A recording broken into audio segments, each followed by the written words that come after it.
La famille, bonjour, bonjour, bonsoir, bon après-midi, ça dépend de là où vous nous captez, ça dépend du pays là où vous résidez.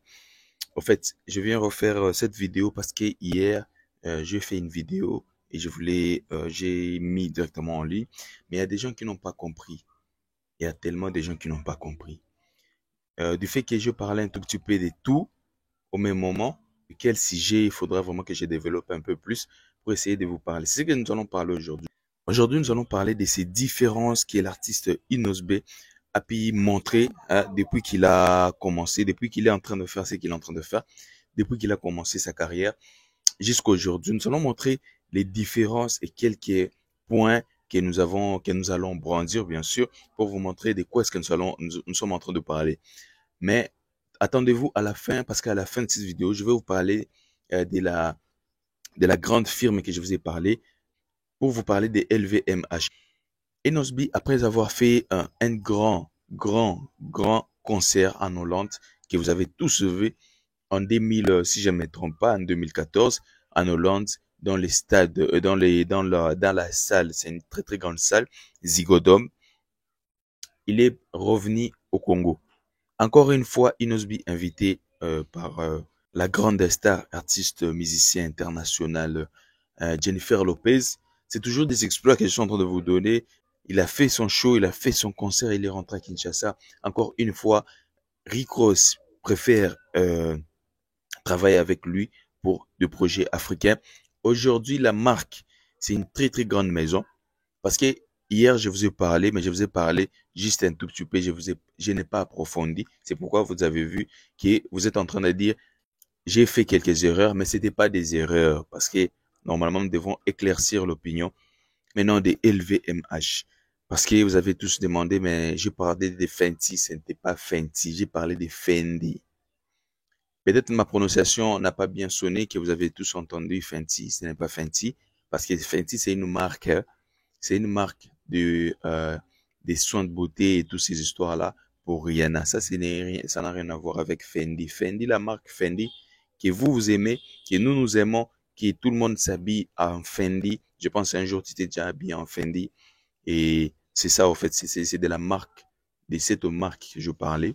En tout, sur cette marque emblématique de LVMH, Louis Vuitton, qui à elle seule réalise 20 milliards d'euros de chiffre d'affaires, c'est 2 fois plus qu'il y a 4 ans.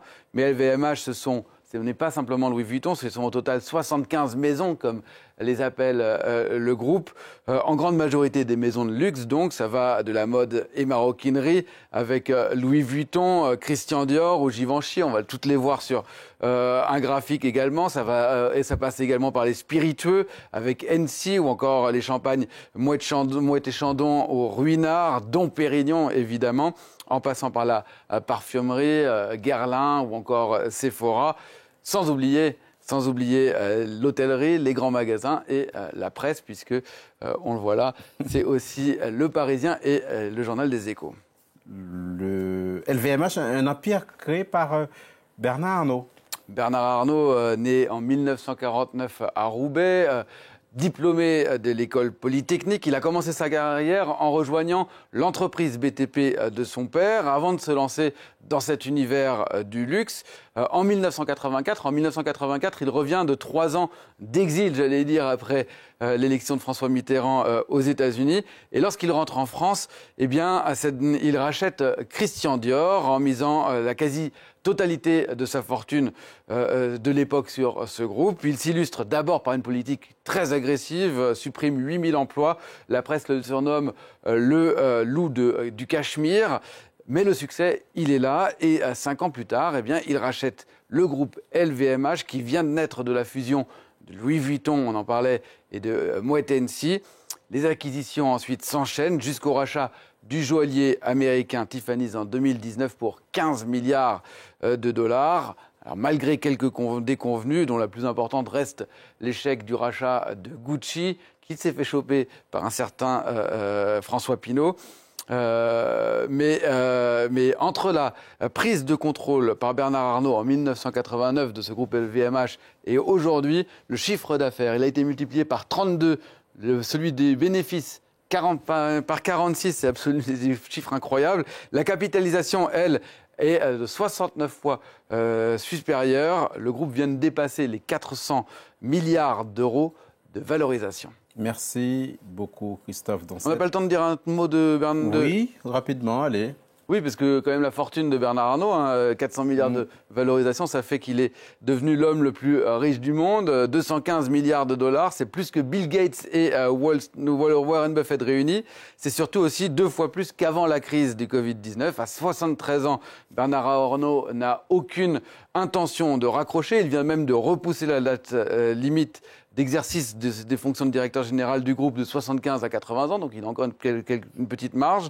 Ceci dit, il commence à placer aussi ses 5 enfants à des postes stratégiques. Sa fille aînée, Delphine, prendra, on va la voir en photo, prendra la semaine prochaine la direction de la branche couture de Christian Dior. La voici, Delphine Arnault. Son fils cadet qu'on voit ici, Antoine, eh bien, lui, il vient de prendre les rênes de la holding qui détient la majorité des parts et droits de vote de LVMH, comme quoi la succession, elle est déjà assurée. Après là, nous avons vu la grande marque. C'est une très grande maison. La grande maison LVMH solliciter l'artiste à venir faire un tour dans ses locaux. Ça sera pour le mois de juin. Nous allons visiter de la même manière que vous. Vous allez vous abonner dans les comptes ou bien dans des pages de l'artiste Inosbe sur des réseaux sociaux comme nous avons Instagram, c'est Inosbe, Facebook, c'est Inosbe, TikTok, c'est Molodo Leader Inosbe, et aussi sur X, c'est Inosbe, et les autres réseaux sociaux comme Snapchat et tous les autres. Allez-y, abonnez-vous. Parce que nous allons visiter de la même manière que vous. Nous allons voir comment se présente la maison en question. Vous avez remarqué que l'artiste, jusque maintenant, il reste dans son coin, en train de faire ce qu'il est en train de faire, sans problème avec quelqu'un, sans chercher des problèmes avec quelqu'un, sans dire de bêtises, sans passer dans le média. Mais toujours, il est en train de très, très bien faire son boulot. Nous avons vu la sortie récemment ici de son épée qui n'a pas encore fait 5 mois, mais qui est en train de faire ses exploits, que nous avons vu beaucoup plus des chansons rumba, une nouvelle marche que l'artiste a pu faire. Il est entré dans un nouveau monde pour juste conquérir les âmes et puis les amener vers Afro-Congo. Une grande maison qui pèse plusieurs milliards de dollars. C'est pas n'importe quoi. Quand je parle de cette maison, vous êtes en train de voir les marques que je suis en train de vous mentionner. Ce sont des très, très grandes marques qui ont fait leur nom dans le monde entier. LVMH se limite pas simplement dans l'habillement et aussi dans le marque des liqueurs de luxe, de boissons de luxe. Ils sont aussi présents. Ils ont des médias, ils ont des hôtels. C'est une très, très, très grande maison. Eh bien, je pense que c'était tout, c'est tout. Je vous ai éclairci. C'était tout, c'est guide devant vous. Je vous dis merci d'avoir suivi cette vidéo. On se revoit la prochaine et ça sera encore une très, très bonne chose. Je pense que nous sommes déjà à 62 300 et nous sommes en train d'évoluer. Abonnez-vous si c'est la première fois que vous voyez cette vidéo. Ça va nous faire énormément plaisir et nous pensons bien nous allons vous satisfaire avec ce que nous sommes en train de faire. Nous vous disons merci beaucoup.